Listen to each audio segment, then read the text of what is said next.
in a poor Brazilian neighborhood. There was a beautiful young girl. Her name was Christina.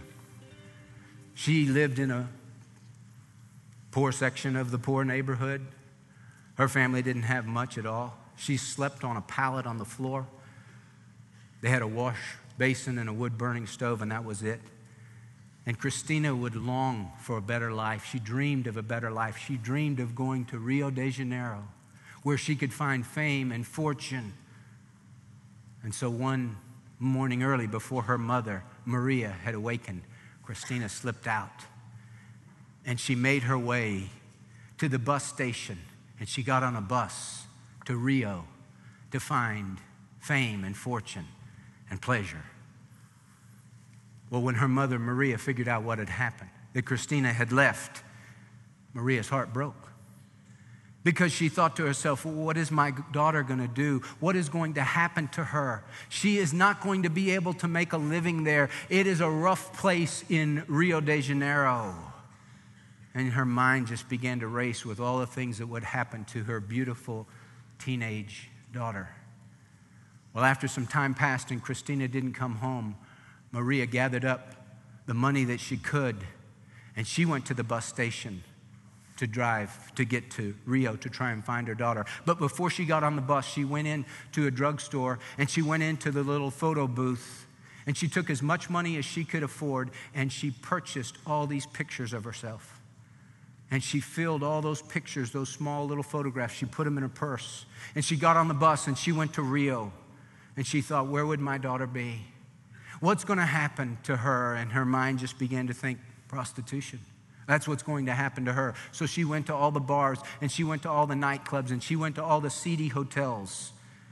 And she would take a picture of herself and write a note on the back and stick it on the bathroom mirror, and stick it on bulletin boards, and stick it anywhere she could find a place to put that picture, always with a note on the back. And she said, maybe my daughter will see my face, she'll see a familiar face, and maybe that will trigger something in her so that she'll come to her senses. And the woman went all over Rio looking for her daughter, couldn't find her daughter, and finally her money ran out, and she had to go back to her poor village.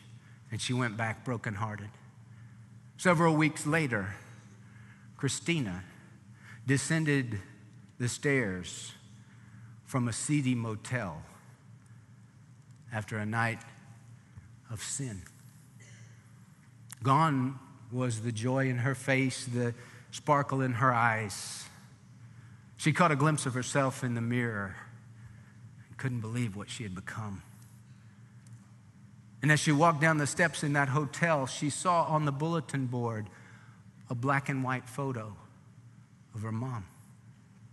She couldn't believe it. Her eyes filled with tears, and she went to that photo and she looked at it, and sure enough, it was her mom.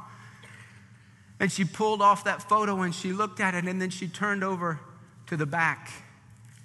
And on the back of that photo were written these words: whatever you've done, whatever you've become, it doesn't matter.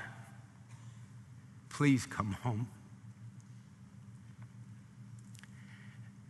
And she did. And you can too. Whatever you've done, whatever you've become, there is a Father who loves you, who is looking for you to see if you'll just take one step. The Savior is waiting to enter your heart. And He's calling to you, calling, oh sinner, come home.